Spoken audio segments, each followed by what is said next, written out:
Hello everyone, आज हम बात करने वाले हैं डॉक्यूमेंट वेरिफिकेशन के। यानी डीबी के टाइम आपको क्या क्या डॉक्यूमेंट चाहिए एंड जो आपका फाइनल एडमिशन है डीबी के बाद उस टाइम आपको क्या क्या डॉक्यूमेंट चाहिए। तो सारी डॉक्यूमेंट जितने भी इंपॉर्टेंट डॉक्यूमेंट है आपको डीबी के टाइम चाहिए।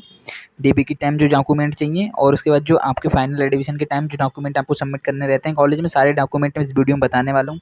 वीडियो को ध्यानपूर्वक सुनिएगा और स्टेप बाय स्टेप मैं आपको बताऊंगा। ठीक, जिन लोगों को डॉक्यूमेंट वेरिफिकेशन नहीं पता है, मतलब डॉक्यूमेंट वेरिफिकेशन क्या क्या डॉक्यूमेंट चाहिए, पेमेंट कितना करना है, वो सारा उसमें इसमें क्लियर करने वाला हूँ। वीडियो को सुनिएगा ध्यान से। ठीक है, हम बिना टाइम वेस्ट किए सबसे पहले चलते हैं डॉक्यूमेंट वेरिफिकेशन के बारे में। देख सकते हैं यहाँ लिखा है जेईई का पॉलिटेक्निक महत्वपूर्ण दस्तावेज सूची। ठीक है, दस्तावेज सूची एवं कॉलेज प्रवेश हेतु, मतलब ये डीबी वाला है। डीबी डॉक्यूमेंट वेरिफिकेशन यानी फाइनल एडमिशन के लिए क्या क्या डॉक्यूमेंट चाहिए। ठीक, तो सबसे पहले हम नीचे करते हैं। देख सकते हैं यहाँ लिखा है प्रवेश प्रक्रिया में दो मुख्य चरण होते हैं। मतलब जब आप एडमिशन लेते हो तो उसमें दो मुख्य चरण होते हैं। पहला तो आपका डीबी मतलब डॉक्यूमेंट वेरिफिकेशन, उसके बाद कॉलेज की रिपोर्टिंग।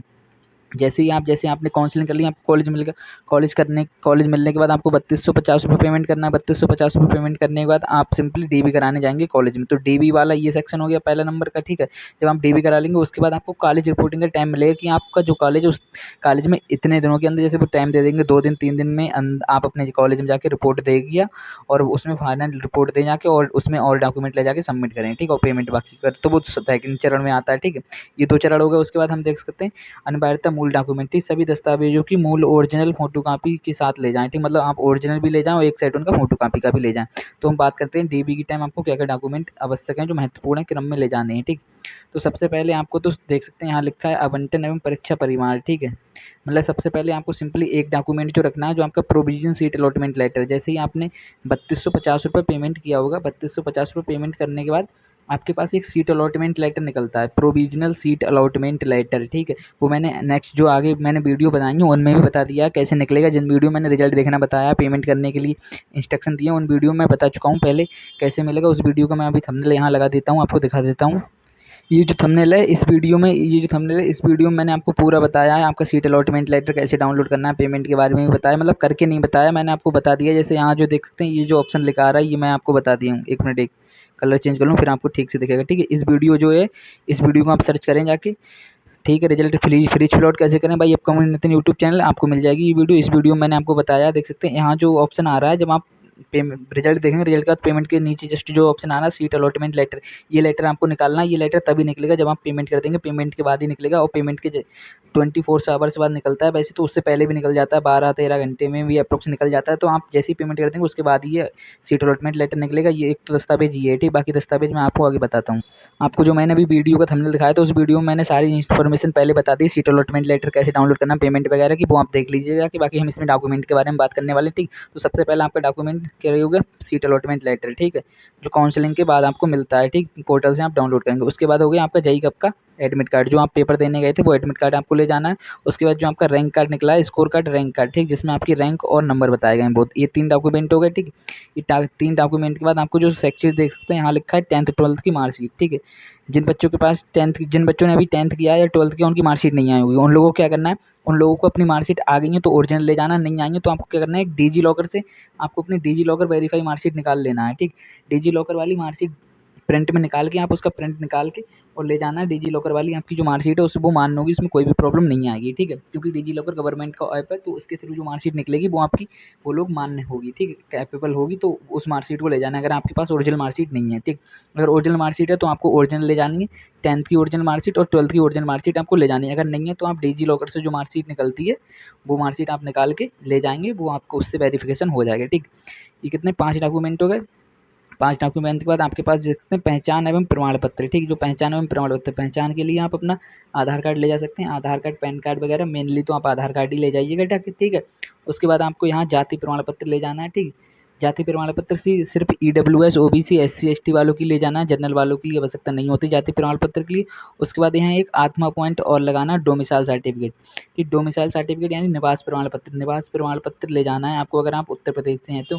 क्योंकि अभी तो उत्तर प्रदेश वाले ही बच्चे काउंसलिंग कर पा रहे हैं, जो अदर स्टेट के बच्चे हैं वो फोर्थ राउंड में शामिल होंगे। तो यहाँ एक 8वां पॉइंट और है जो मैं लिखना भूल गया हूँ, वो आपका है निवास प्रमाण पत्र। ठीक है, निवास प्रमाण पत्र आपको भी ले जाना, ये सारे डॉक्यूमेंट आपको ओरिजिनल ले जाने हैं। आधार कार्ड, जाति प्रमाण पत्र, निवास प्रमाण पत्र, 10th 12th की मार्कशीट, अगर नहीं है 10th 12th की मार्कशीट तो आप डिजी लॉकर वाली निकलवा लीजिएगा। बाकी और जो डॉक्यूमेंट है आपका एडमिट कार्ड, रैंक कार्ड और सीट अलॉटमेंट लेटर, ये सारे डॉक्यूमेंट आपको ले जाने हैं निकलवा के, ठीक है।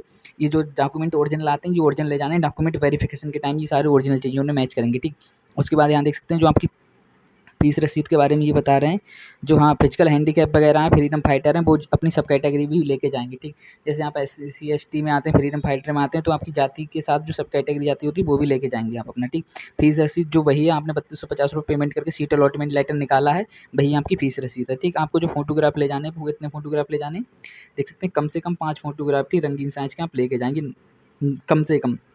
हो सकता है आप कम से कम 5 या 6-7 फोटोग्राफ ले जाइएगा, मैं मिनिमम आपको 5 बता दिए, 5 से आपको कम नहीं ले जाने फोटोग्राफ, ठीक है। तो एक तो ये हो गया आप, ठीक है। उसके बाद बात करते हैं, ये तो वो डॉक्यूमेंट हो गए जो आपको डॉक्यूमेंट वेरिफिकेशन के टाइम चाहिए। जब आप कॉलेज में जाएंगे तो आपको जो डॉक्यूमेंट वेरिफिकेशन के टाइम ओरिजिनल डॉक्यूमेंट चाहिए वो मैंने बता दिए, एक बार दोबारा मैं जल्दी जल्दी रिपीट कर देता हूँ, ठीक। ओरिजिनल डॉक्यूमेंट सबसे पहले आपको सीट अलॉटमेंट लेटर 3250 रुपये पेमेंट करने के बाद आप डाउनलोड कर पाएंगे, एडमिट कार्ड, जेई कप का और रैंक कार्ड, ये तो 3 डॉक्यूमेंट आपको जेई कप की वेबसाइट से निकालने पड़ेंगे। उसके बाद 10th 12th की मार्कशीट जिन बच्चों के पास है वो बच्चे ले जाएंगे ओरिजिनल, जिनके पास ओरिजिनल नहीं है वो क्या करेंगे, डिजी लॉकर से अपनी 10th 12th की मार्कशीट निकाल लेंगे। डिजी लॉकर वाली जो मार्कशीट है वो वेरीफाई होगी, ठीक है। डिजी लॉकर वाली मार्कशीट के बाद सिंपली आपको क्या करना है, पहचान के लिए आपको यहाँ से देख सकते हैं आधार कार्ड ले जा सकते हैं, पैन कार्ड ले जा सकते हैं। मेनली आपके पास आधार कार्ड है तो आधार कार्ड ले जाइएगा, जाति प्रमाण पत्र ले जाइएगा, ठीक। EWS ST वालों की, जनरल वालों की आवश्यकता नहीं होती। बाकी इसमें जो फिजिकल फ्रीडम फाइटर हों और फिजिकल हैंडीकैप है वो भी अपना ले जाएंगे, ठीक। उसके बाद यहाँ एक पॉइंट और जोड़ लीजिएगा 8 में, जिससे बोलते हैं निवास प्रमाण पत्र, ठीक। आपको निवास प्रमाण पत्र भी ले जाना है, ओरिजिनल ले जाने, ये सारे डॉक्यूमेंट, ठीक। उसके बाद जो आप बात करते हैं सब कैटेगरी जो अभी फिजिकल हैंडीकैप विकलांग वगैरह होते हैं उनके लिए बता रहा था, ये भी ले जाना है। वो आपको फोटोग्राफ ले जानी, कितनी 5 फोटोग्राफ ले जानी, कम से कम 5 फोटोग्राफ ले जानी, इससे आप ज़्यादा भी ले सकते हैं 7-8, ठीक। उसके बाद हम फीस रसीद तो आपका वही मिल जाएगा। अब मैं बात करता हूँ एडमिशन के टाइम आपको क्या क्या डॉक्यूमेंट देने हैं। अभी तक जो मैंने आपको डॉक्यूमेंट बताए ये सारे डॉक्यूमेंट आपको डीबी में ले जाने हैं, ओरिजिनल ले जाने हैं। डीबी मतलब जब आप 3250 रुपये जमा करके आप अपना डीबी कराने जाते हैं किसी भी कॉलेज में, डीबी आप किसी भी कॉलेज में करा सकते हैं अपने पास के कॉलेज। जैसे आपको डॉक्यूमेंट वेरिफिकेशन आपका मान लो आपका जो कॉलेज मिला गवर्नमेंट पॉलिटेक्निक मुरादाबाद मिला, तो आप मुरादाबाद ना जाके अपने जिस कॉलेज जो कॉलेज मिला आप उसमें ना जाके डीबी कहीं भी करा सकते हैं। जैसे आप शाहजहाँपुर से हैं तो आप शाहजहाँपुर के किसी भी गवर्नमेंट कॉलेज में जाके अपना डीबी करा सकते हैं, जरूरी नहीं है आप मुरादाबाद ही डीबी कराने जाएँ, ठीक। आप शाहजहाँपुर के किसी भी कॉलेज में जाके डीबी करा सकते हैं, आपके आसपास जो गवर्नमेंट पॉलिटेक्निक है वहाँ डीबी करा सकते हैं। डीबी की लिस्ट भी मैं अभी दिखा दूंगा लास्ट में वीडियो की, ठीक। बाकी एडमिशन है वो आपको सिंपली जहाँ आपका कॉलेज मिला है आपको उसी कॉलेज में जाके एडमिशन लेना है। फाइनल एडमिशन जो आपको लेना है डीबी के बाद जो फाइनल एडमिशन की डेट आती है वो डेट देते हैं कि इस डेट के अंदर आपको कॉलेज जाना है, रिपोर्टिंग टाइम होता है, उसे डॉक्यूमेंट सारे लेके जाने पड़ते हैं और पेमेंट भी लेके जाना पड़ता है जो बचा है, ठीक है। वो आपको ओरिजिनल जिसको जो कॉलेज में आपको मिला है वहीं जाके करना पड़ता है। तो ये तो मैंने डीबी के बारे में सारी बातें बता दी, और कोई डाउट हो तो पूछ लीजिएगा। डीबी में इतने ही डॉक्यूमेंट लगने वाले हैं, मैंने आपको बता दिए हैं, एक बार मैं लास्ट में दोबारा बता दूंगा आपको, ठीक है। बाकी हम अब एडमिशन के टाइम बात करते हैं। एडमिशन के टाइम जब आप डीबी कराने के बाद ठीक, डीबी कराने के बाद आपको एक डीबी कराएंगे, जैसे ही आप डीबी कराएंगे उसके बाद एक लेटर मिलेगा उसी कॉलेज से जहाँ आप डीबी कराएंगे, उस कॉलेज में एक लेटर देंगे, वो अपनी मोहर लगा के वो लेटर आपको एडमिशन के टाइम जिस कॉलेज में आपका एडमिशन हुआ वहाँ लेके जाना पड़ेगा वो लेटर, और वो लेटर लेके जाएंगे आप तभी वहाँ अगले का प्रोसेस होगा, आपको वो लेटर दिखाना पड़ेगा, ठीक। उस लेटर में आपका डेट और टाइम भी होगी कि इतनी देर तक आपको वहाँ जाके रिपोर्ट करना है। आगे का मैं प्रोसेस भी आपको बताता हूँ, ये सारे डॉक्यूमेंट क्या क्या चाहिए। और अब मैं दिखाता हूँ आपको जो आप एडमिशन टाइम लेने जाएंगे डीबी कराने के बाद जो आपको एडमिशन लेने जाना है उसमें क्या क्या डॉक्यूमेंट चाहिए। यहाँ देख सकते हैं प्रवेश कॉलेज एडमिशन टाइम सत्यापन के बाद कॉलेज रिपोर्टिंग में दस्तावेज, ठीक। जैसे ही आप डीबी करा लेंगे उसके डीबी के बाद एक प्रोविजनल एडमिशन लेटर निकालना पड़ेगा। सबसे पहले डॉक्यूमेंट तो आपको वही ले जाना है, प्रोविजनल एडमिशन लेटर। जैसे ही आप डीबी करा के आएंगे, डीबी करा के आने के बाद आपको पिछली बार तो 7320 रुपये पेमेंट कटा था, ठीक है। जैसे ही आप डीबी कराएंगे, डीबी कराने के बाद आपको 7320 रुपये पेमेंट और करना है। 7320 रुपये पेमेंट करने के बाद एक तो आपको जो डीबी करा के आएंगे वो लेटर होगा आपका डॉक्यूमेंट वेरिफिकेशन लेटर। उसके बाद एक आपको और वेबसाइट जब आप 7300 जमा कर देंगे 7320 रुपये, फिर आपको एक एडमिशन प्रोविजनल लेटर मिलेगा। एडमिशन प्रोविजनल लेटर वहाँ वेबसाइट से, जैसे आपने अभी ये 3250 रुपये पेमेंट किया फिर आपको सीट अलॉटमेंट लेटर मिला, ऐसे ही जब आप ये 7320 रुपये जमा कर देंगे उसके बाद आपको मिलेगा admission provisional letter, provisional admission letter मिलेगा।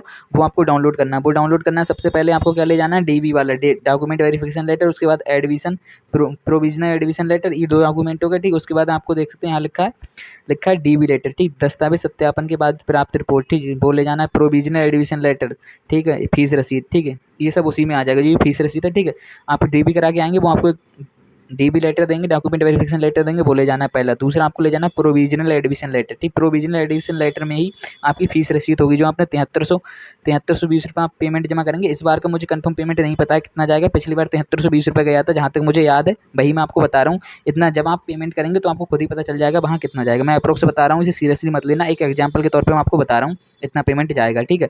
तो जैसे ही आप पेमेंट करेंगे उसके बाद आपको प्रोविजनल एडमिशन लेटर मिलेगा, इसी में आपका पेमेंट आ जाएगा, जो आपका पेमेंट होगा, ठीक है। ये पेमेंट रिसिप्ट आपको अलग से नहीं मिलेगी, अगर निकल रही हो तो निकाल लेना, पिछली बार तो इसी में आ गई थी, ये जो आपने प्रोविजनल एडमिशन लेटर निकाला था इसी में आ गई थी, वही आपको मान्य होगी आपकी, ठीक। उसके बाद देख सकते हैं टीसी, यानी टीसी यानी टीसी ले जाना है आपको। टीसी अगर आप जैसे आप शाहजहाँपुर के डिस्ट्रिक्ट के बच्चे हैं, आपने मुरादाबाद में एडमिशन लिया, तो टीसी के साथ आपको टीसी पे अपने काउंटर साइन कराने पड़ेंगे, काउंटर साइन करा के आपकी टीसी ले जानी पड़ेगी, क्योंकि एक ज़िले का बच्चा अगर दूसरे ज़िले में जा रहा है तो उसकी टीसी पे उसके डिस्ट्रिक्ट के ऐसे के साइन होने चाहिए, डिस्ट्रिक्ट काउंटर साइन बोलते हैं, इसे डीएम के साइन होते हैं, ये काउंटर साइन आपको करा के ले जानी, तभी आपकी टीसी मान्य होगी दूसरे कॉलेज में जहाँ आप करा रहे हैं। जैसे आप शाहजहाँपुर के हैं, आप मुरादाबाद में एडमिशन ले रहे हैं, तो आपको अपनी टीसी पे काउंटर साइन करा के ले जाने हैं, ठीक। एक तो ये हो गया। उसके बाद करते हैं स्वास्थ्य प्रमाण पत्र, आपका मेडिकल लगता है, ठीक। मेडिकल आपका मेडिकल कौन सा मान्य होगा आपका, आपको जो अपना मेडिकल बनवाना है वो आपको अपने डिस्ट्रिक्ट से बनवाना है। डिस्ट्रिक्ट हॉस्पिटल जो होते हैं, सभी डिस्ट्रिक्ट में एक डिस्ट्रिक्ट हॉस्पिटल होता है, सबसे बड़ा गवर्नमेंट हॉस्पिटल, आपको वहाँ से जाके अपना स्वास्थ्य यानी मेडिकल सर्टिफिकेट बनवाना है। ये मेडिकल सर्टिफिकेट आपका सभी में मान्य होगा, चाहे आप मतलब जिस कॉलेज में आप एडमिशन लेना चाहेंगे वहाँ से आपको कोई भी इस मेडिकल सर्टिफिकेट को रिजेक्ट नहीं करेगा, ठीक। तो आप अपना जो मेडिकल सर्टिफिकेट बनवाएंगे वो आप कहाँ से बनवाएंगे, वो आप अपने डिस्ट्रिक्ट से बनवाएंगे, ठीक। जो आपके डिस्ट्रिक्ट हॉस्पिटल होता है, हर जिले का एक डिस्ट्रिक्ट हॉस्पिटल होता है, आपको वहाँ से बनवाना है। आपको तहसील वाला नहीं बनवाना है। कुछ तहसील जैसे तहसील में भी आपका एक हॉस्पिटल होता है, तो तहसील वाले हॉस्पिटल में आपको ये नहीं बनवाना है, ठीक। मेडिकल आपको मेडिकल हमेशा वहीं से बनवाना है, कहाँ से, डिस्ट्रिक्ट हॉस्पिटल से। डिस्ट्रिक्ट हॉस्पिटल का जो मेडिकल है वो आपका सब में कैपेबल होगा, ठीक। तो ये दो बता दिए मैंने। टीसी जो अदर जैसे मुरादाबाद का बच्चा है तो अगर उसे मुरादाबाद में ही कॉलेज मिलेगा तो उसे टीसी ऐसी जमा करनी, काउंटर साइन नहीं कराने पड़ेंगे, काउंटर साइन नहीं कराना पड़ेंगे, ठीक। अगर ऐसे मुरादाबाद में ही कॉलेज मिलेगा, अगर मुरादाबाद में नहीं मिला है, मुरादाबाद के बच्चे को कॉलेज शाहजहाँपुर में मिला है, तो आपको टीसी पे काउंटर साइन कराने पड़ेंगे। आपका जो स्वास्थ्य प्रमाण पत्र मेडिकल सर्टिफिकेट है, इसको आपको जिले से बनवाना है, डिस्ट्रिक्ट हॉस्पिटल से बनवाना है। यहाँ देख सकते हैं लिखा है टीसी सर्टिफिकेट, ठीक। अदर डिस्ट्रिक्ट के छात्रों के लिए काउंटर सिग्नेचर अनिवार्य है, ठीक है। यहाँ लिखा है करेक्टर सर्टिफिकेट, चरित्र प्रमाण पत्र, ये भी आपको ले जाना है। करेक्टर सर्टिफिकेट आपको ले जाना है, ये आपको जहाँ से आपने 12th की है वहीं से आपको करेक्टर सर्टिफिकेट मिल जाएगा, ठीक। जैसे आपने 12th की मार्कशीट मिलेगी आपको, वहीं से आप जब आप टीसी लेंगे उसी टाइम आपको करेक्टर सर्टिफिकेट वहीं से मिलता है, ठीक। नहीं मिलेगा तो आप मांग लीजिएगा, उसी कॉलेज से आपको करेक्टर सर्टिफिकेट मिलेगा, वो करेक्टर सर्टिफिकेट भी आपको जमा करना है, चरित्र प्रमाण पत्र बोलते हैं, ठीक। अंतिम संस्था द्वारा जारी हुआ है, देख सकते हैं यहाँ लिखा है। जैसे जो बच्चे भी 12th करके आ रहे हैं, जो उन्होंने जहाँ से 12th की होगी वहीं से उसी कॉलेज से ये मिल जाएगा, जिनने 10th किया होगा उसे उन्हें भी 10th वाले कॉलेज से ही ये मिल जाएगा, ठीक है। तो ये तो हो गए। अब उसके बाद करते हैं आपका मेडिकल सर्टिफिकेट। यहाँ देख सकते हैं लिखा है मेडिकल सर्टिफिकेट जिला अस्पताल द्वारा जारी स्वास्थ्य प्रमाण पत्र, ठीक है। जो आपका मेडिकल सर्टिफिकेट है वो आपको जो डिस्ट्रिक्ट में हॉस्पिटल होगा, डिस्ट्रिक्ट हॉस्पिटल से बनवाने देंगे, वही सब में मान्य होगा, उसे कोई भी रिजेक्ट नहीं करेगा, ठीक है। ये हो गया। अब उसके बाद करते हैं माइग्रेशन गैप सर्टिफिकेट एंड निवास प्रमाण पत्र, जाति प्रमाण पत्र के बारे में, ठीक। सबसे पहले हम माइग्रेशन सर्टिफिकेट के बारे में बात करते हैं। जो माइग्रेशन सर्टिफिकेट है, जैसे जो बच्चे अदर स्टेट के हैं, जैसे कोई बिहार का है, कोई झारखंड का है, उन बच्चों के लिए माइग्रेशन सर्टिफिकेट की ज़रूरत पड़ती है। माइग्रेशन सर्टिफिकेट वाले बच्चे, जैसे जो अदर स्टेट के बच्चे हैं, उनकी जो राउंड काउंसलिंग है वो 4th राउंड के बाद होगी, तो अभी तो वो कैपेबल नहीं है, ठीक। First round, second round, third round में सिर्फ यूपी वाले बच्चे ही काउंसलिंग कर रहे हैं, ठीक है। जब 4th राउंड आएगा फिर ये अदर स्टेट के बच्चे करेंगे, झारखंड, बिहार वगैरह के जहाँ के बच्चे करना चाहें वो 4th राउंड में काउंसलिंग कर सकते हैं। उनके लिए एक माइग्रेशन सर्टिफिकेट बनता है, उन्हें माइग्रेशन सर्टिफिकेट लेके आना है एडमिशन टाइम, ठीक। अगर आपको जैसे आपने 12th सन 2022 में किया, अब आप 26 में एडमिशन ले रहे हैं, तो आप कितना 4 साल का गैप हो गया, तो आपको 4 साल का गैप सर्टिफिकेट लगाना है। अगर आपने 22 के बाद 26 में जाकर एडमिशन ले रहा है और आपने 22 से 26 तक कुछ नहीं किया, जैसे 4 साल में आपने कुछ नहीं किया, तो आपको सिंपली क्या करना है, गैप सर्टिफिकेट लगाना है। अगर आपने बीएससी बीए वगैरह किया है, अगर आपने बीए वगैरह किया है तो आप बीएससी बीए की मार्कशीट भी लगा सकते हैं। अगर आप मार्कशीट लगाना नहीं चाह रहे हैं, जैसे आपने 22 में इंटर किया है या 10th किया है, ठीक, इंटर या 10th किया है और आपने उसके बाद बीएससी या बीए किया है, ठीक। अगर आप बीएससी बीए का रिजल्ट लगाना नहीं चाह रहे हैं तो आप गैप सर्टिफिकेट भी लगा सकते हैं, ठीक। ये आप पे डिपेंड करता है, आप ये मार्कशीट देना चाह रहे हैं बीएससी या बीए की, नहीं देना चाह रहे हैं तो आप अपना सीधे सिंपल गैप सर्टिफिकेट लगा सकते हैं 4 साल का, ठीक है। 22 के बाद मतलब वो देखेंगे आपने क्या किया है, तो सिंपली अगर आपने बीएससी बीए किया है तो आप मार्कशीट लगा देंगे अगर आप लगाना चाह रहे हैं। अगर आपने BA BSc नहीं किया तो आप सिंपली क्या करेंगे, गैप सर्टिफिकेट लगा देंगे। अगर जिन्हें किया है वो नहीं लगाना चाह रहे हैं मार्कशीट, तो वो भी गैप सर्टिफिकेट लगा सकते हैं। ठीक, गैप सर्टिफिकेट हो गया एक नंबर पर। माइग्रेशन सर्टिफिकेट अदर स्टेट के बच्चों के लिए होगा। गैप सर्टिफिकेट सबको लगाना है। सबको मतलब वो नहीं, सबको मतलब जिन लोगों का गैप है, जैसे किसी ने अभी 26 में ही 12th पास किया है, उसे गैप सर्टिफिकेट की जरूरत नहीं है, वो डायरेक्ट ही हो जाएगा। ठीक, उसे कोई जरूरत नहीं। जैसे किसी बच्चे ने 25 में 12th पास किया, उसने मतलब 25 में 12th पास किया, उसने अब 26 में एडमिशन ले रहा है, तो उसे 1 साल का गैप सर्टिफिकेट लगाना पड़ेगा अगर उसने इस बीच में कहीं भी एडमिशन नहीं लिया था तब।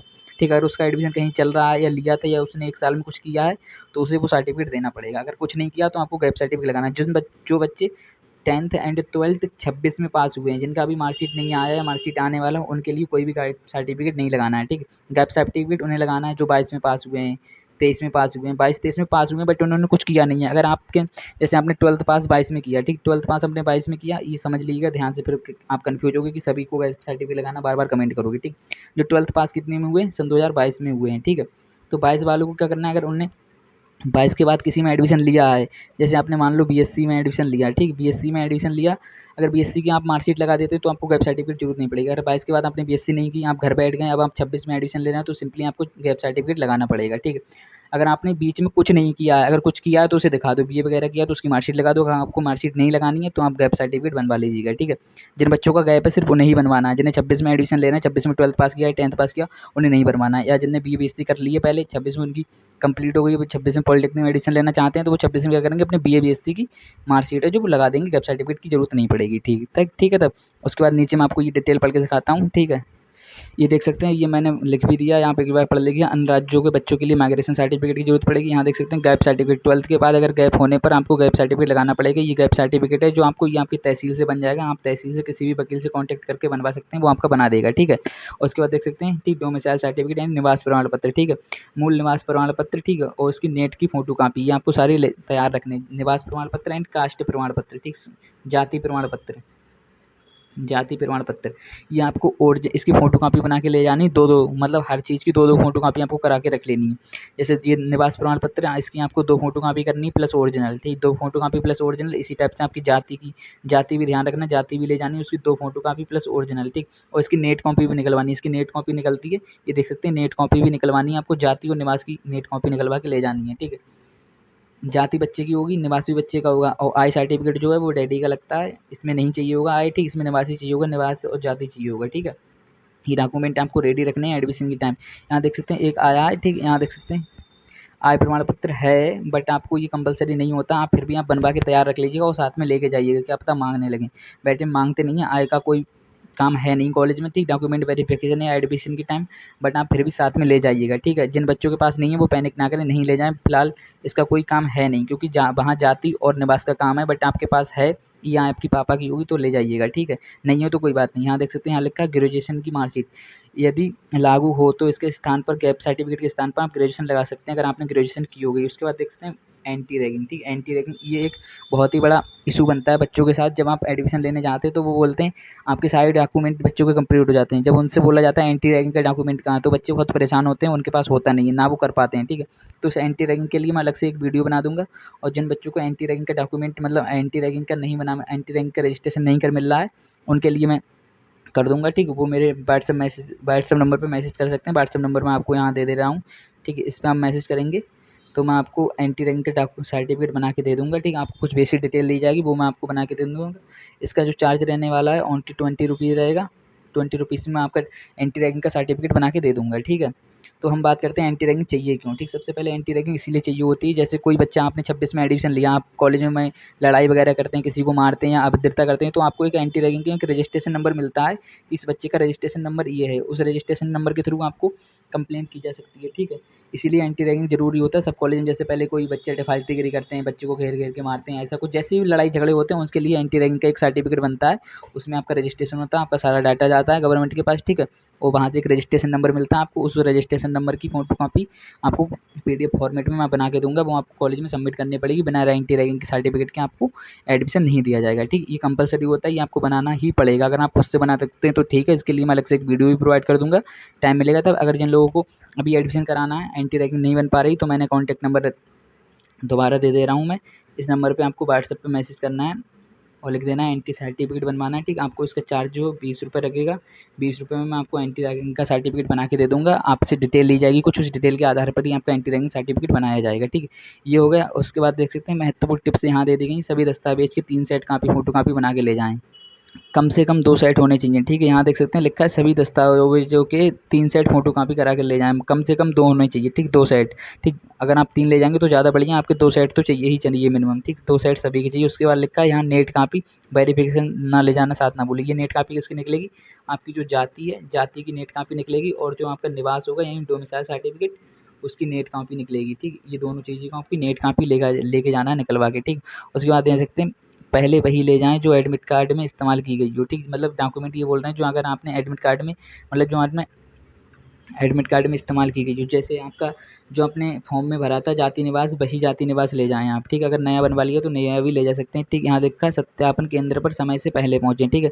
जो आपका एडमिशन है वहाँ जो टाइम आपको दिया गया है उससे 1-2 दिन अगर पहले जा सकते हैं तो पहले जाएँ, वरना उससे भी टाइम पर पहुँचें, ठीक। एंटी रैगिंग का यहाँ देख सकते हैं फ्री कैंपस, ये वही है कि लड़ाई झगड़ा ना करें, ठीक। अब आपको मैंने सारे डॉक्यूमेंट बता ही दिए हैं, ठीक है। उसके बाद आपको यहाँ इसमें भी 5 फ़ोटो ले जाने, इसमें एप्रोक्स 2 से 3 फ़ोटो की ज़रूरत पड़ेगी, आप जमा पे एडमिशन ले जाएंगे। पर ये सारे डॉक्यूमेंट है जो आपको मैंने बता दिए हैं, एक बार मैं फिर से आपको बता देता हूँ, ठीक है। सबसे पहले आपको तो क्या करना है, जो आप document DV letter, document verification letter ले जाना है, प्रोविजनल एडमिशन लेटर ले जाना है, ठीक है। ये फीस रसीद इसी में आ जाएगी प्रोविजनल लेटर में, ठीक है।